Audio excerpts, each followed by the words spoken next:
There is no talk of retirement yet from Gosden as he looks to the future. Retirement is the word of the day on Warren Hill as John Gosden watches his all-star team scamper out of the gloom and up the gallops, as Group 1 winners Mostahdaf, Inspiral and Nashwa scuttle past, limbering up for potential assignments on QIPCO Champions Day at Ascot next Saturday.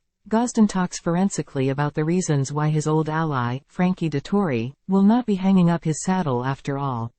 A few yards away from where he holds court, Gosden's son, Thaddy, monitors the rest of the squad sent over from Clarehaven stables.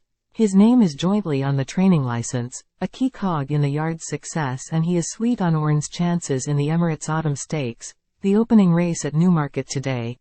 There has been a lot of succession in racing these last 12 months, with Mark Johnson, Mick, Channon and Roger Charlton all stepping back to let their respective sons Charlie, Jack and Harry take the reins. It begs the question, is Gosden Sr. planning anything similar as the season nears its end? No, I think if you are happy and healthy, you keep rolling, man, he says. It's as simple as that, it really is. Gosden might be 72 but he's full of life and loves nothing more than being out here, overseeing operations. His hunger is insatiable and he is close to what would be a 6th champion flat trainers title since 2012. He has a commanding £900,000 lead over Aidan O'Brien. John Gosden has no plans of retiring from horse racing and is still fully involved in the sport. He loves Gosden trained in spiral gallops elegantly as jockey Frankie Dettori rides on. He is already looking ahead to next season, speaking enthusiastically of how Emily Upjohn, another star filly, won't retire, even though she hasn't raced since July. She is likely to run in the Dubai Shima Classic at Maiden in March. That night in the desert brings all corners of the racing world together, and it is inevitable that Dettori will be in action, aiming to show how a move to Pasadena has invigorated him. The Italian sought Gosden's counsel as he weighed up his about turn, and his decision came as no surprise.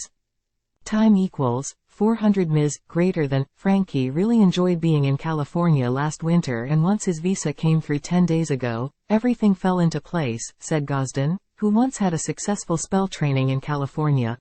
I think Catherine, Dettori's wife, is sick of the long, dark winters here.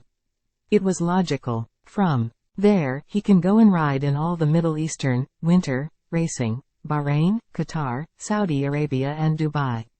That takes him through the calendar to the end of March, and then he will be on the lookout for a Kentucky Derby ride. That takes him through April and May. Gosden knows Dettori inside out and is well aware that occasional punditry duties would not be enough to sat his appetite. He wouldn't be good with time on his hands, and nothing would ever replace the adrenaline rush that comes with partnering fast horses in huge races. It's the sensible way to do things, Gosden continued. There is that great book from Brian O'Driscoll, the great Irish rugby player. He explained that sportsmen are consumed by everything they do, and it is very difficult for any athlete to just stop stone cold. Psychologically, it's very hard.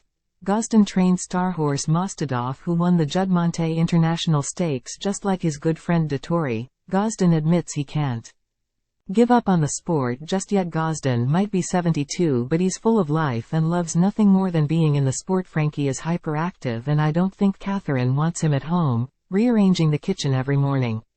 But that is the problem. You see athletes go cold turkey and they go into a dark place. It doesn't matter whether they are in their 20s, 30s, 40s, he is in his 50s. He can pick and choose what he wants to do now. I know what would happen if he stopped stone cold. He'd drive himself crazy. You know, athletes, they don't die once, they die twice. It is true. You die inside unless you have something to fill the void. It's why you see football players rush straight into becoming managers. Frankie is aware of that, and that's why it's a great decision to carry on.